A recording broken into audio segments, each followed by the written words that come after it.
ahead. So God instructs Noah, the only righteous man in the world, consumed by violence and corruption, to build a large wooden teva, known as an ark, coated within and without with pitch. A great deluge, says God, will wipe out all life from the face of the earth, but the ark will float upon the water, sheltering Noah and his family, as well as 2 members, male and female, of each animal species.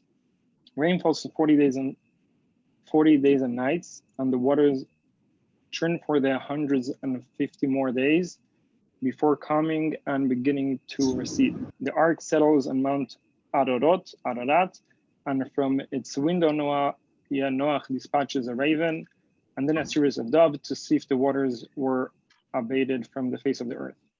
When the ground dries completely, exactly the solar year, 365 days, that was the whole time, since the beginning till the end, since they went in until, since the flood started till they left the Teva. After the onset of the flood, God commands Noah to exit the Teva and repopulate the earth. Noah builds an altar and offers sacrifices to God. God swears never again to destroy all of mankind because of their deeds. Just a second. And he sets the rainbow as a testimony of his new covenant with man. God also commands Noah regarding the sacredness of life. Murder is deemed as capital offense. And while man is permitted to eat the meat of animals, he's forbidden to eat flesh or blood taken from a living animal. Noah plants a vineyard and becomes drunk on its produce. 2 of Noah's sons, Shem and Japheth, are blessed for covering up their father's nakedness, while his 3rd son, Ham, is punished for taking advantage of his father's debasement. So this is the overview of the Parsha. Yeah, we actually have a few more lines. The descendants of Noah remain a single people within a single language and culture. Yeah, they had the same culture for 10 generations. Then they defy their creator by building a great tower to symbolize their own invisibility. God confuses the languages so that one does not comprehend the tongue of the other, causing them to abandon their project and disperse across the face of the earth, splitting into 70 nations. Yeah, that's the origin of all of languages and dialects. Parshat Noach concludes with a chronology of the 10 generations from Noach to Abram, actually at the beginning. Later, Hashem added extra letter to his name and he became Abraham. And the latter's journey from his birthplace of Ur Kasdim to Haran on the way to the land of Canaan. So that's the overview. That's the, in just a few words, what the Torah, what this Parsha speaks about. We are going to analyze a little bit more, and we're going to focus on the topic of this class is going to be more about languages or language or the sacredness or the importance of the way we talk and the language we use.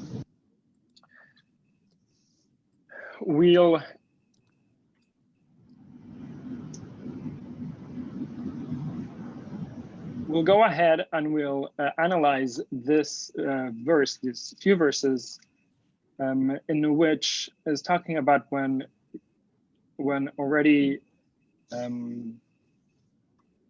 when God instructs Noah to build the ark and to gather animals for the ark. I'm going to ask I'm just looking around the screen, so we'll go with Linda. Maybe you want to read the verses.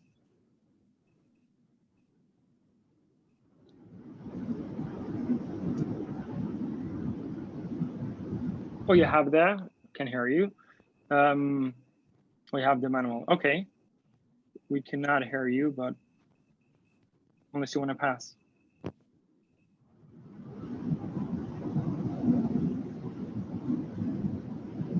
Linda? Could anyone hear Linda besides, or am I the only one not hearing? Can you hear me now? Now we could hear you, yes. Yeah, sorry, sometimes my headphones act strange. Okay, text 1a. And God said to Noah, come into the ark, you and all your household, for it is you that I have seen as a righteous man before me in this generation. Of all the pure animals, you shall take for yourself 7 pairs, a male and its mate. And of the animals that are not pure, 2, a male and its mate. Also the fowl of the heavens, 7 pairs, male and female, to keep seed alive on the face of the earth. Great. So this is the verse in which God commands Noah about gathering the animals. Yeah, right away there is a question that Rashi is going to address. Rashi is going to explain, and the question is basically why this difference between pure animals and non-pure animals. But Rashi right away on the spot he clarifies the reason for this difference. So Rashi says like this: of all the pure animals that are destined to be clean for Israel, we learn from here that Noah studied the Torah. Yeah, because before, at the Noah's time, the Torah wasn't given yet. But nevertheless, there are animals that are pure and animals that are impure, or that not pure. And so this difference, Noah knew it already, and this is one of the sources that we know that Noah learned the Torah even before it was given. Yeah, it's explained what does it mean that they learned the Torah. It's more they knew the mystical meaning and all of the mystical energies, or what Hasidic philosophy calls it as unions. Yeah, every time we do a mitzvah, we unify with God. So that all of those unions, they were able to do it in a spiritual way. Nowadays, the main point is the physical, to elevate the physical. But in the times of Noah, or before the Torah was given, everything was done through a spiritual channel. Yeah, no, and Rashi explains, it says 7 pairs, so that he might offer up some as a sacrifice upon leaving the ark. So that's the reason, yeah, since sacrifices come only from animals that are pure, so that's why Noah had to take more animals. So at the end of the year, when they actually left the ark, Noah was able to thank God that he was the chosen one, or he was the privileged one, to be able to fulfill God's will and be the one to save the world, literally save the world. But from this analysis, so from these 2 verses, we're going to move on and analyze. Yeah, sorry, I'm just going to go back up. And as I said at the beginning of the class, we're going to focus more on speech. So in the second paragraph, it says, all of the pure animals you shall take for yourself 7 pairs, a male and its mate. And of the animals that are not pure, 2, a male and its mate. Now the question is, or what, something that it's unusual, it's in Torah, every word is precise. There's not such a thing as in the Torah that the Torah just, says a few more words just because. If so that everything is precise, in this basis already, the Torah, there was a shorter way to say, or to command to Noah to take 7 animals that are pure and 2 animals that are impure. But nevertheless, we see that right over here, the Torah says, and of the animals that are not pure. So the Torah kind of like makes a point of not mentioning the word, and the animals that are, makes a point of not mentioning the word impure. And the question is why? Because apparently there is everything in Torah, as I said before, everything is precise. So every single word is precise in Torah, and therefore if there's a shorter way how to say it, should have been said in a shorter way. And also doesn't give us any more of, seemingly, apparently doesn't give us any more explanation or doesn't give us any more information that we already have. Something that is not pure, something that is impure is the same. So why the Torah doesn't use the shorter version for the exact same purpose? And moving along, irregular language. And if you're gonna say that, okay, the Torah doesn't want to mention something that is not pure, the Torah doesn't want to mention the word impure, so if we look further on in Leviticus, we find that the Torah actually mentions this multiple times, mentions the word impure or the word tameh in Hebrew. So that strengthens the question by us of how come the Torah doesn't mention the word tameh by Noach. Yeah, I'm going to ask Steve to please read the following verses. Okay, let me, all right. Text 2? Yes, text 2. Okay. But these, you shall not eat among those that bring up the cud, and those that have a cloven hoof. The camel, because it brings up its cud, but does not have a completely cloven hoof, it is unclean for you. And the hyrax, because it brings up its cud, but will not have a completely cloven hoof, it is unclean for you. And the hare, because it brings up the cud, but does not have a completely cloven hoof, it is unclean for you. And the pig, because it has a cloven hoof that is completely split, but will not regurgitate its cud, it is unclean for you. Thank you. So we see from here that multiple times, and actually if you go over the whole Leviticus, over 100 times, the Torah uses the word unclean or the word tameh. Uses the word tameh multiple times and seemingly doesn't have a problem using the word tameh. So if so, again, we see from here that the Torah uses multiple times tameh. Why by us in this week's parsha, the Torah chooses not to use the shorter version and rather goes on the longer version. Yeah, before we go ahead, just a side point is that the Torah gives over here one of the places that we see or that proves that the Torah is legitimate. Yeah, of course, it was given by God, but for those who doubt about the Torah, one of the places is from actually the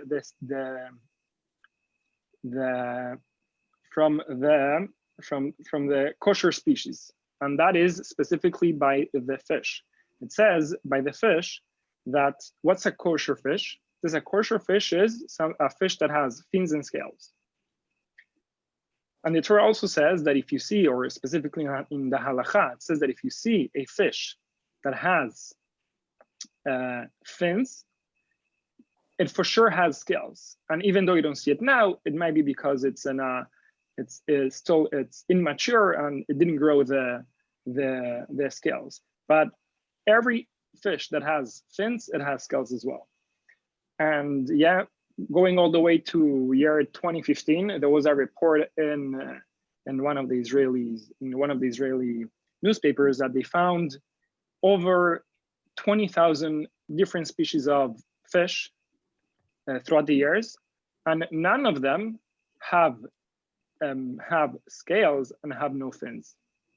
So that just shows that something that the Torah said, yeah, 2 or 3,500 years ago, nevertheless is as real as today as it was back then, and you can prove it even in the scientific world can prove it. But that was just a side point. Coming back to our point, we see that the Torah mentions multiple times the word impure. Now, if you might say, okay, I see that the Torah mentions this multiple times impure, and also by Noach mentions an animal that is not pure. But what such of us? Why we are like all uptight about how many letters exactly the Torah is using to convey the message? The main thing is that you know what the Torah wants and to behave the way the Torah wants you to behave. So why are we all uptight? And we're going to bring from the Talmud, and we're going to see how important it is each one of the letters for us to understand why is a big deal. Why is it a big deal? The fact that the Torah only mentions, or that the Torah mentions in a different way. Okay, who we have next? Who we have over here? Richard. You wanna do reading of text number 3? I don't know if you have the booklet, but if not. Rav Yehuda said in the name of Rav, when Moshe ascended on high, he found the Holy One, blessed be He, sitting in 10 crowns on the letter of his Torah, of the Torah. Moses said to him, Master of the universe, who's preventing you from giving the Torah without these additions? God replied, there's a man who is destined to be born after several generations, and Akiva ben Yosef is his name. He is destined to derive from each and every thorn of these crowns, mounds upon mounds of the halacha. Yeah. I don't know if you, if you have seen the way the Torah is written, the actual Torah scroll, or if you have a mezuzah or tefillin, you'll see that on top of each letters, there is crowns, and they're actually called ktarim, which in Hebrew means crowns. They're like a little pointy, I will call them crowns. Yes, that's the best definition. That seemingly they're not part of the letter itself. Yeah, because as you see the text over here, the Hebrew text doesn't have any crowns. It's very symmetrical. But in the Torah text, in the scroll, you see that there is different crowns or different added little sticks or little figures on top of the letters. And the source of that is, as the Talmud we just read, that Hashem was saying, or Moshe was telling Hashem, yeah, as he went up to heavens to get the Torah and to give it to the Jewish people, why are you wasting your time on all of these small little details that apparently they don't really, they're not a word, they're not a letter, they're just an addition sign or something. And God said, well, actually, since the Torah is so precise, from every single, not only from every single word or from every single letter, but from every single crown on top of specific letters on the Torah, there's going to be multiple of, as it says over here, from every of the thorns of the Torah, there will be mounds upon mounds of halachot. In other words, that everything in Torah is really, really precise. And if so, this just gives a basis for what we said before, or for the question that we had at the beginning on how come the Torah goes out of its way to mention a few more. Just a second.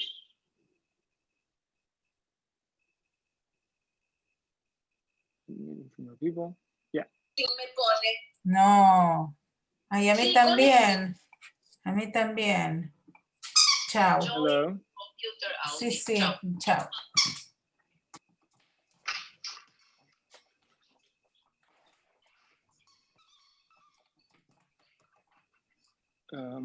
Just a second.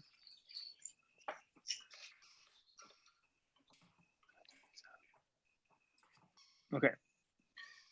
Yeah, so going back to the question that we said at the beginning, everything in Torah is precise. And the question now remains is, what is the lesson for us? What is the lesson for us from the fact that the Torah goes out of its way from using common or most clear language, and it actually adds not only words, not only thorns, not only words, but actually letters, additional letters, and what is that teaches us. Okay.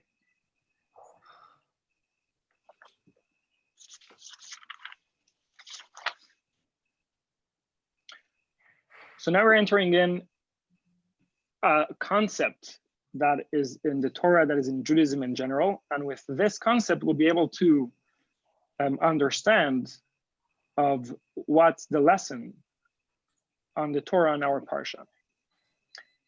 So there's a concept in Torah that is avoiding negative language. In other words, even though that we all have, yeah, specifically in America, one of the amendments in the First Amendment in the Constitution is freedom of speech, which gives the freedom for everyone to say, yeah, at a certain degree, whatever they want in any shape or form, yeah, all the time, yeah, as long as you don't interfere in other people's rights, you're able to express your right the way you want it to be. And there's nothing that shapes the way or demands or condition of on how to convey the message you want to say. In the society has their own limitations for how to convey a message. Yeah, because even though you have the First Amendment and you have freedom of speech, and we're grateful to live in a country that has freedom of speech, but nevertheless, if you're in a movie theater and you'll start screaming fire, so it will not really work well for you, because society just takes that responsibility for, or it's going to take accountable whoever causes that chaos. The other person that didn't work very well for him when he screamed fire was with the story of these three convicts who were sentenced to the death to the firing squad. So they take out the first one, and the firing squad director or the leader, he starts counting down 3, 2, 1, and right before he says fire, the convict screams hurricane. So all the soldiers take cover, he managed to escape. They take the second convict, and also firing squad, the leader says 3, 2, 1, and before they manage to say fire, he says hail, and they all take cover, and he managed to escape. The third one, they take him out, and they count down 3, 2, 1, and the guy screams fire, and yeah, it didn't really work out for him very well. But in other words, we all have frees, and we all have rights, and we all are free to say whatever we want to say. Society gives us a certain framework of how to say things. Now the question is, what's the Torah's view? What's the Torah's view on language or on speech? So that's what we're going to explore a little bit more over here. And one of the foundations of the Torah is avoiding the negative language. There is the Talmud. The Talmud says, yeah, I'm going to ask from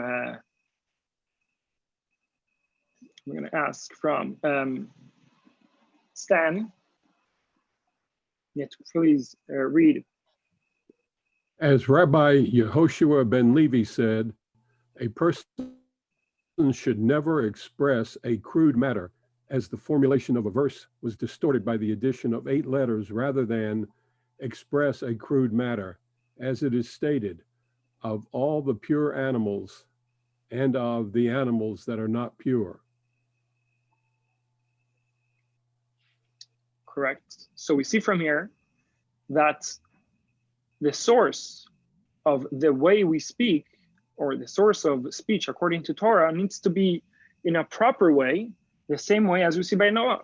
And that's what teaches us. Apparently what we learn from Noah, or from the commandment that God gave to Noah, is that if you are able to avoid, and if you're able to express or to say or to convey your message in a proper way, or in a sensitive, or avoiding any negative language, you have to put that effort and convey that message in such a way.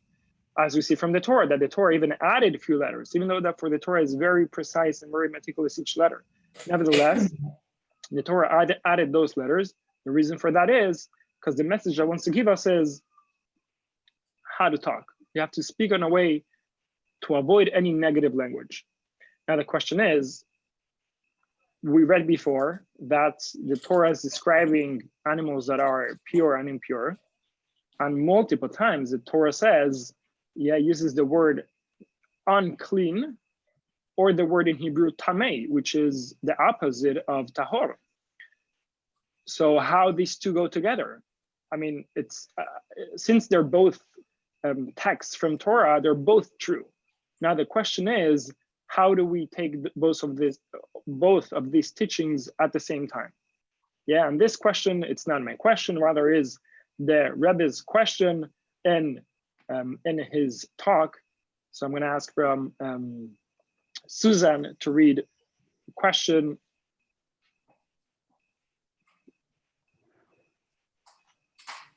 This is extremely puzzling. The term tamei, impure, can be found in the Torah more than 100 times. So wouldn't it be far more sensible for the Talmud to question this term that is repeated so many times? Yeah, that's the Rebbe's question, and the Rebbe said that's the Rebbe's question. Like, what do you mean that from one side the Torah says the animal that is not pure and avoids from saying unpure animal, because once teach us that you have to avoid negative talk, And at the same time, the Torah uses multiple times the word unclean. So how these two lessons or these two facts in Torah, they go together. So now we're gonna analyze a little bit more in the concept of halakha. Yeah, halakha is more the Jewish law of how speech. What not the Torah view and in theory, but what the halakha says in concretely what the halakha says about speech. So we have we're in text number 6. Text number 6 says, and you shall not wrong one man his fellow Jew, and you shall fear your God, for I am the Lord your God. Right away, the Torah says that we're not allowed to speak lashon hara. There's different types of speeches that strictly forbidden by the Torah, and those are lashon hara, onah, or straight up lying. Lashon hara and onah not necessarily means something that is untruth. You could be saying something that is truth, but it's something negative about someone else. And also as well, onah, which at the same time is like hinting negative things about someone, even though you're not stating that directly. Or if you're straight up lying, all of those three things are taken very seriously according to the Torah and according to halakha specifically. So we just read the verse that says that is the source for not talking negative about anyone else. And now we're going to the halakha, which the halakha is the Jewish code of law. I'm going to ask from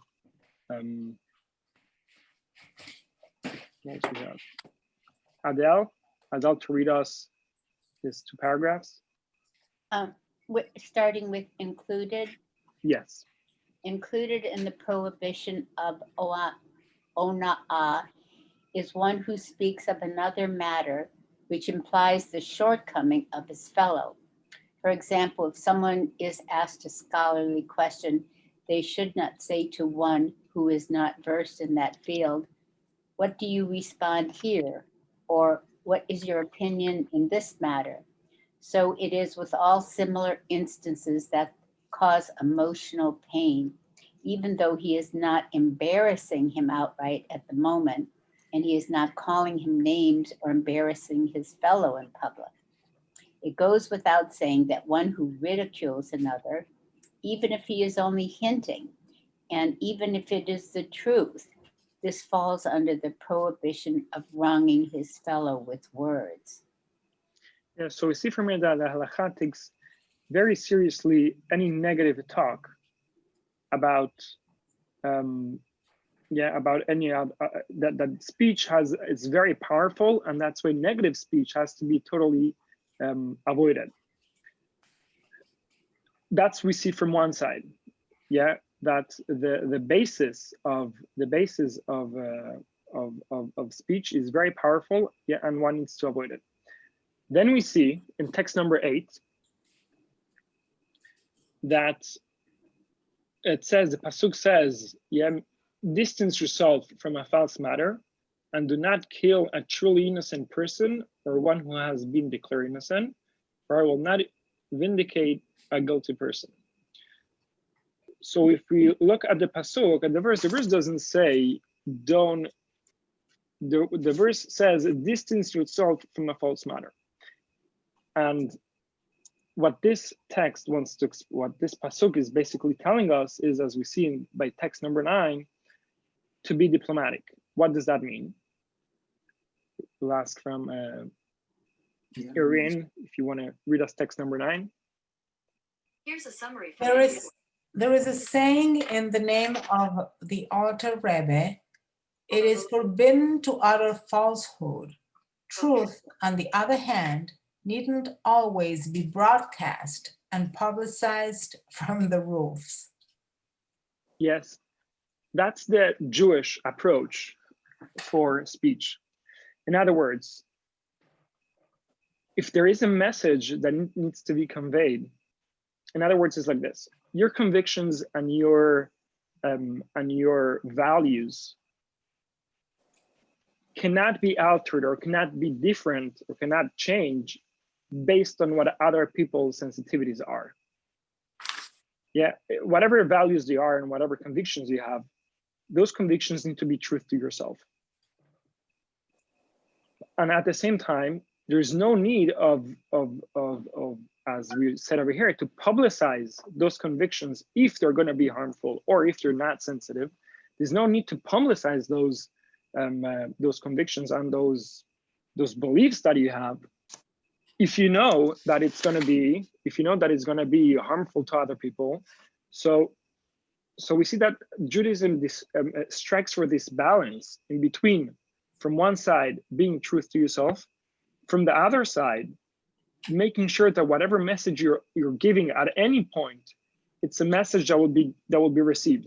And if it's such a point that the message is not going to be received, so maybe it's not the time to say it, or maybe you're not the person to say that message, or maybe that's not the state that he's right now. He's not prepared to receive that message. So the point of these two psukim that we see over here in the verses is that we have to find always the balance from being truth to ourselves and what really matters, but at the same time, not offending anyone. And if someone will be offended, maybe it's not the time to say it. And as we said, as we read over here, that you don't need to scream and publicize the truth if it's not going to be received, if it's not going to be welcomed. Yeah, and that takes us to this next section, which is threading the needle of compassion and truth. Yeah, that's what I said before. We're going to ask from who you read.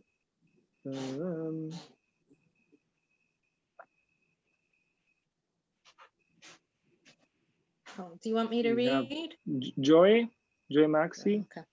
Yeah. Yes. Thank you. Rabbi Shimon, the son of Gamaliel, would say, "All my life I have been raised among the wise, and I have found nothing better for the body than silence. The essential thing is not study, but deed, and one who speaks excessively brings on sin." Yes, so this is a verse of, it's a passage from Ethics of Our Fathers.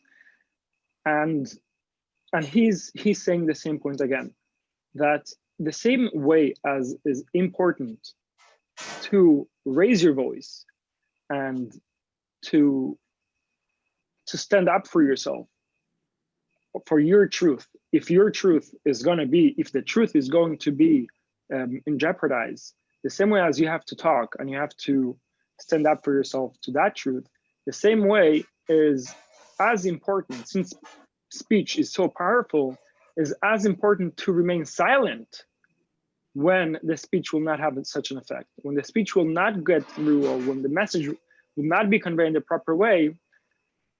One needs to be silent and not say the message. But at the same time, we read before that the fact that someone else might feel, yeah, if the truth is going to be in jeopardize, at the same time, we cannot stay still and stay silent. Of course, we have to act to defend that. Once we got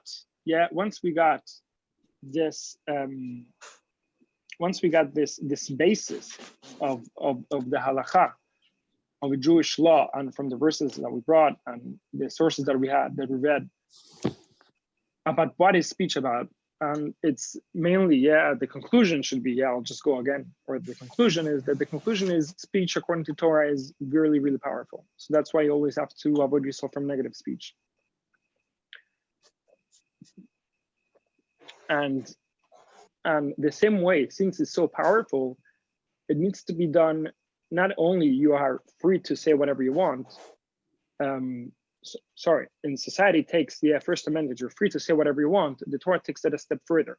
Even though you are free to say whatever you want, but the way you say it, it's important, and it's also very powerful. And that's why every time we speak and every time we speak or every time we say something, it needs to be said in the most sensitive, and we need to avoid any type of negative wording or negative negative ways of how to convey the message.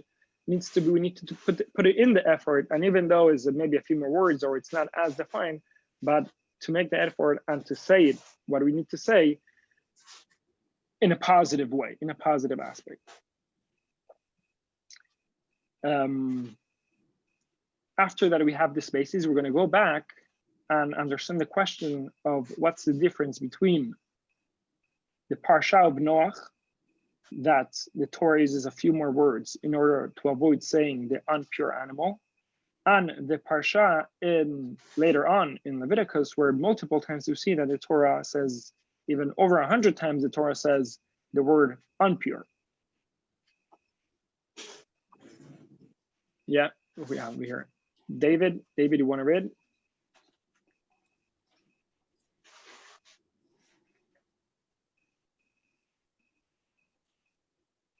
Mike, are you there? You want to read the... Okay. The explanation.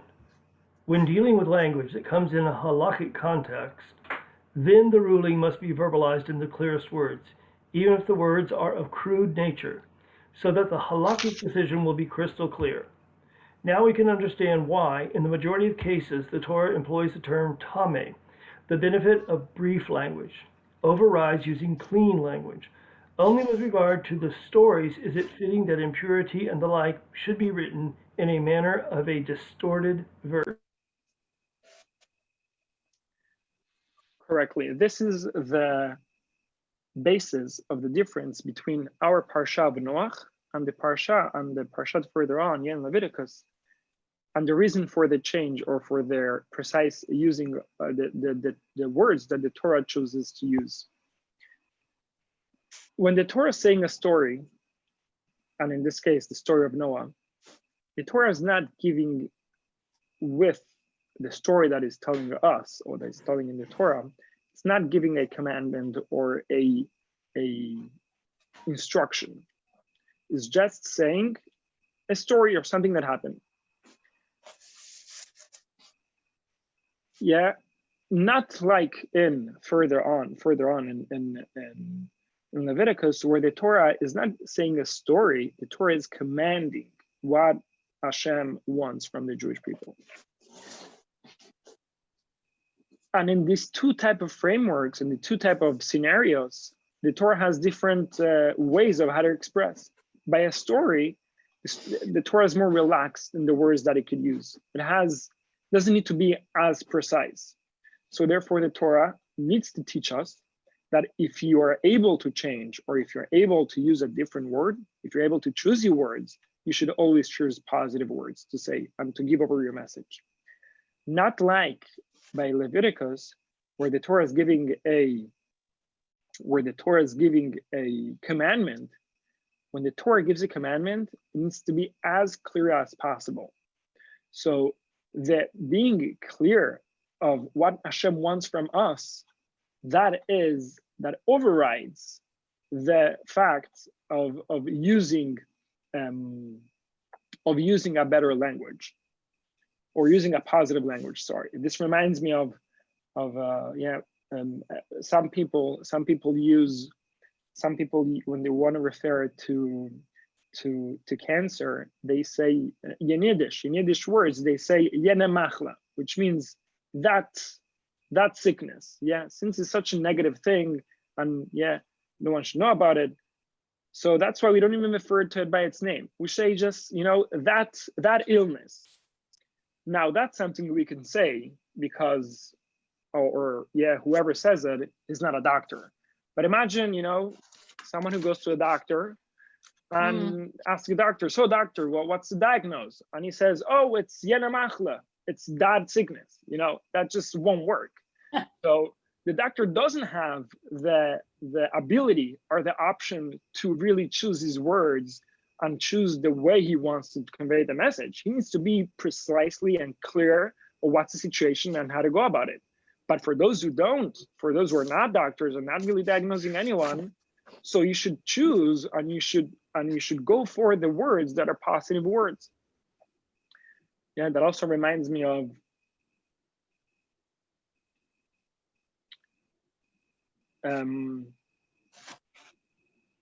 yeah, that's also, yeah, okay, let's continue and then I'll say what I want to say.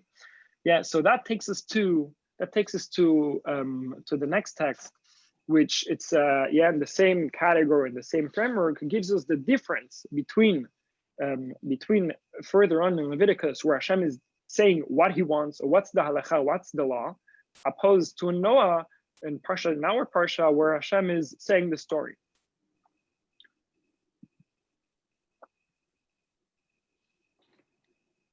Okay, we have a Mimito? Yeah.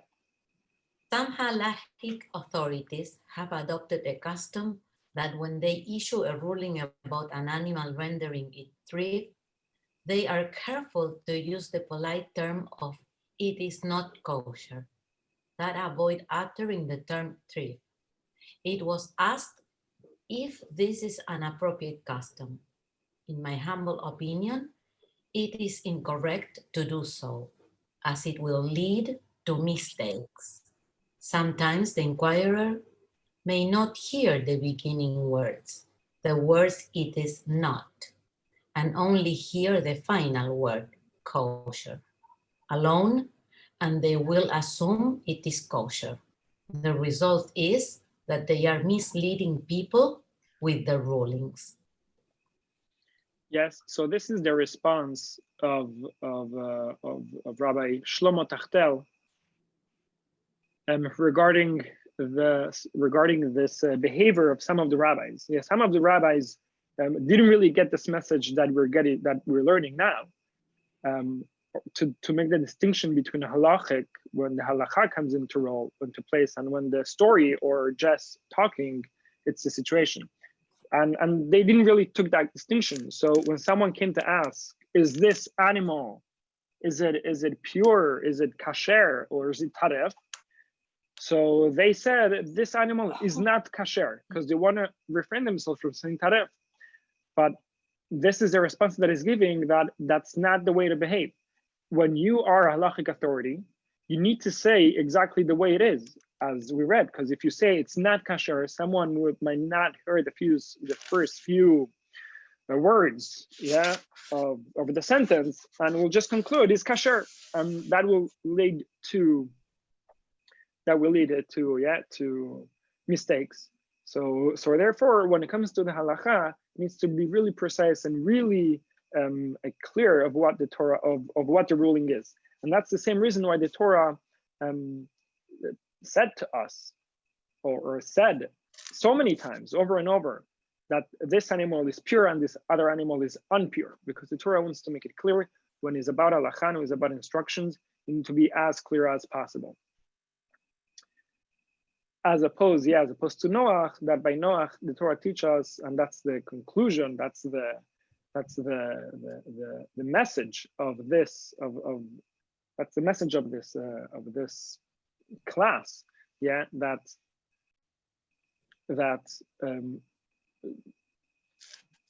according to Judaism, speech is so powerful that the way we talk needs to be a positive way.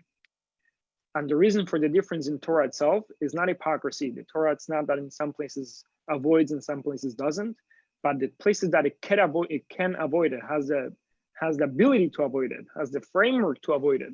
It does it, as we see by Noach, that the Torah avoids it, and the framework that there is no way, or there is no place, there's no space to make that change. So the Torah is as clear as possible.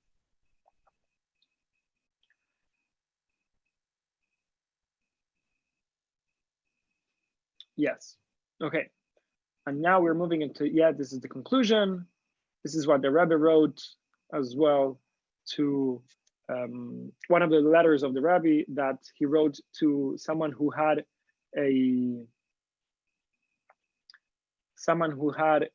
organizations for disabled people or disabled children.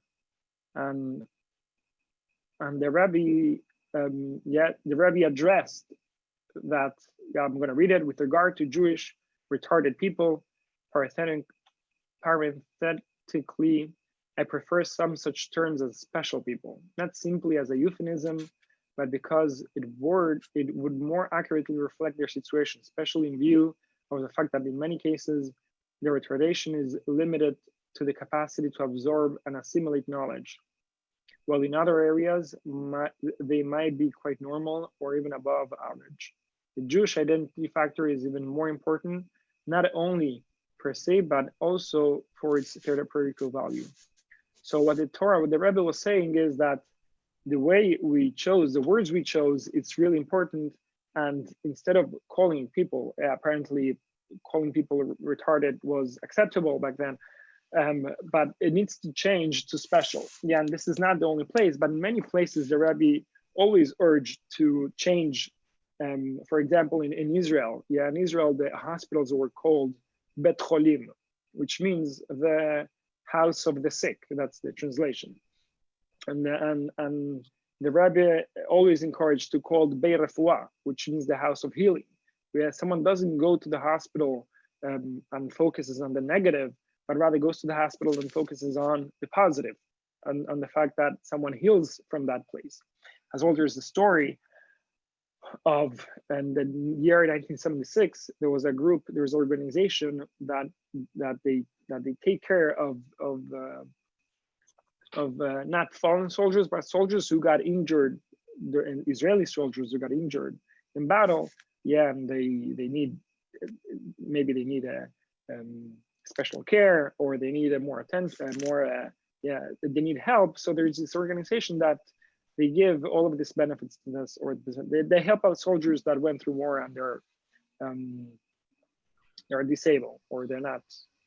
Yeah, I'm choosing their words over here. That they're disabled basically, and so this organization just brought all of the soldiers to a meeting with the Rabbi, and the Rabbi said this organization was called Nechei Tzahal. Nechei means disabled, and Tzahal is the Israeli army. So these were like the disabled of the Israeli army. And the Rabbi, his main point that the Rabbi had was that the name of the organization got it totally wrong, and it shouldn't be called Nechei Tzahal, rather should be called Metzuyanei Tzahal.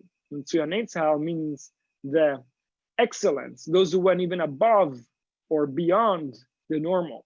Yeah, and that was an impact that they had in their physical bodies. Some people were missing limbs, most people were in wheelchairs. And one of the soldiers said that those words that the Rebbe said, he still has until today. That he realized that he's not a disabled person, but rather he's a exceptional person. He's an exceptional soldier.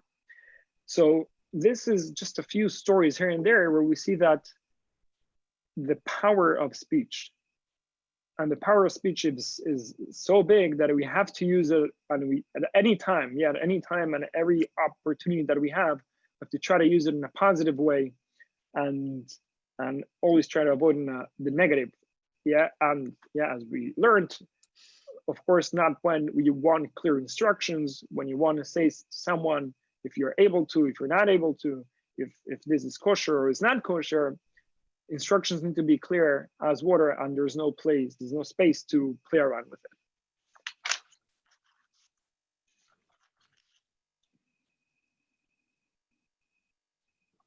Yeah, I hope the class was clear enough. Yes. Thank you. Yes, If you guys have any questions, Thank you. Yeah, try challenging me. Thank you. Thank you. Thank you, Rabbi. Okay, it was my pleasure. Thank you so much. And yeah, Thank you for a great class. okay. Bye. Bye-bye. Bye-bye. Bye. Thank you again. Thank you. Bye. Have a good you. night. Okay. Thank you very much. Thank you. Good night. Bye. Bye. Night. I don't know how to stop this. Hola.